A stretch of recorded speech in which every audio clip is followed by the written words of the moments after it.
আসসালামু আলাইকুম। আজকে আমি আমার সবজি বাগানের তাজা পুঁইশাক দিয়ে রান্না করব কই মাছের ঝোল। আমি পুঁইশাকগুলোরে কেটে সুন্দর করে ধুয়ে নিয়েছি। এখন এগুলো আমি কই মাছ দিয়ে রান্না করব। এখন আমি আমার বাগানের তাজা পুঁইশাক দিয়ে কই মাছ রান্না করার জন্য কড়াইতে পরিমাণ মতো তেল দিয়ে দিব। কড়াইতে পরিমাণ মতো পেঁয়াজ দিয়ে আমি ভালো করে নাড়াচাড়া করে নিব। এরপর এখানে আমি আদা রসুন বাটা, হলুদ মরিচের গুঁড়ো, ধনিয়ার গুঁড়ো একে একে সব কিছু দিয়ে দিব। সবগুলো উপকরণ দিয়ে আমি এটাকে ভালো করে কষায় নেব।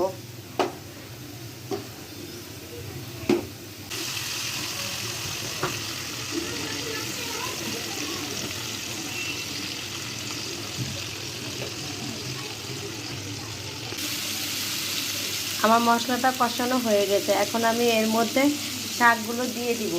দিয়ে ভালো করে নাড়াচাড়া করে আবার ঢাকনা দিয়ে ঢেকে দিব কিছুক্ষণ কষিয়ে নেওয়ার জন্য।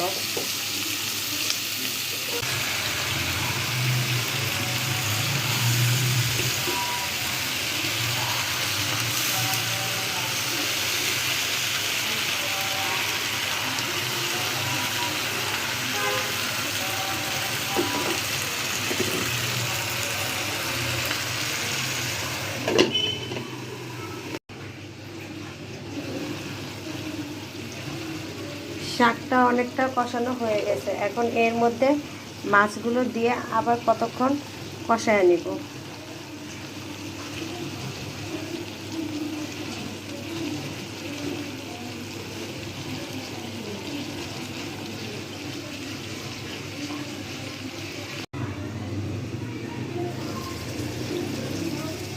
আমার মাছ আর শাক দুটোই কষানো হয়ে গেছে। এখন আমি এর মধ্যে সামান্য পানি দিয়ে আবার ঢেকে দিব এবং এটা হওয়ার জন্য অপেক্ষা করব কিছুক্ষণ।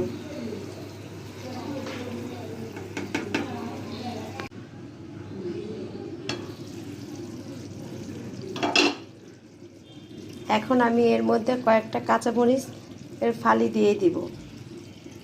তারপর এটাকে নামিয়ে নিব।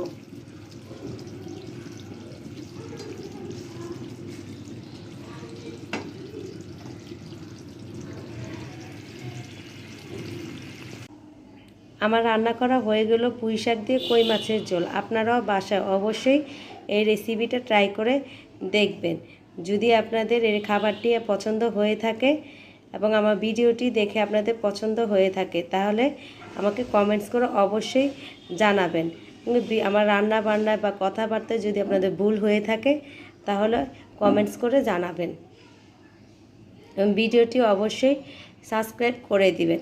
Thank you.